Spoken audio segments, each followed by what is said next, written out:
My company has toured to Greece. We were at the Athens Festival with 2 plays, and I did another play in Greek at Patras when Patras was designated the cultural center for EU.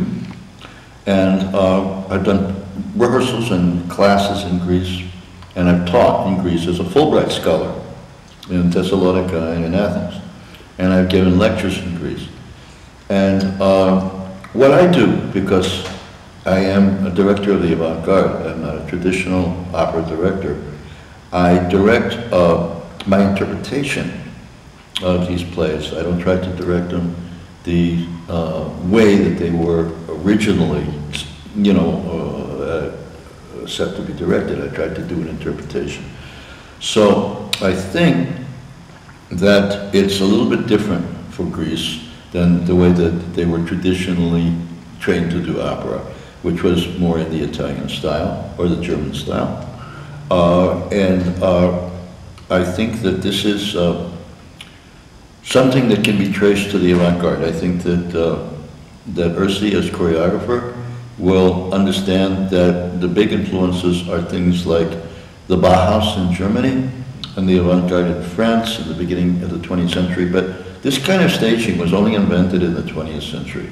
There are many people who do this kind of work now, but the tradition is only 100 years old.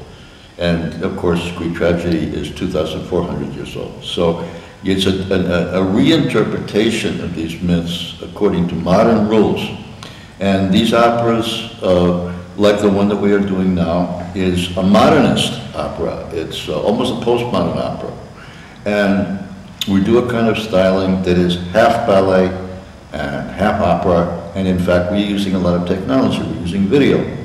So that it's very contemporary, the way it's being staged. And it has very little to do with the way, for example, the Greek National Theater would do Antigone or anything like that. It's completely different, and I hope that people like it.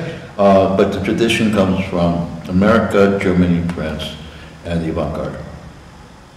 I really love Greece, and I think it's very interesting to be doing a great Greek myth in Greece.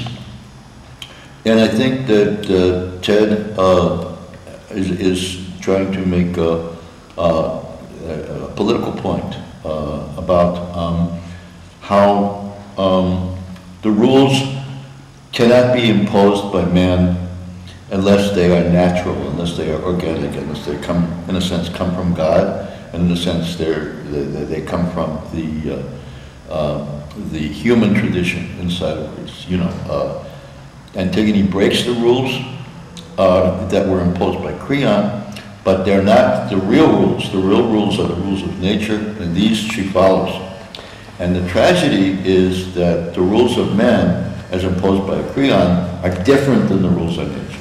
And when one set of rules goes against natural rules, there's tragedy because they won't work. It won't work. If you don't follow natural rules, if you don't pay attention to the family, if you don't pay attention to the people, the blood relationships, if you are too seduced by power.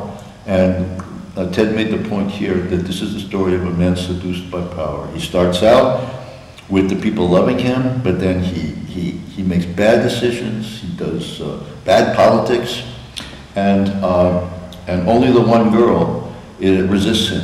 Everyone else is afraid of him, and everyone else agrees with what he says, but the one girl says, no, I will do it the natural way and the right way, and she dies. But she dies as a martyr, she dies as someone, she preserves the truth, even though she dies for it. So this is a very strong message, and Ted makes the point in the play also that Creon accuses everybody, they do this against him because of money, they do that against him because of money. But this is all lies. They're not doing them because of money. They're doing them because the rules, the king is doing bad, he's a bad ruler. He's making rules that will not work because they go against natural law. And that's what the tragedy is about.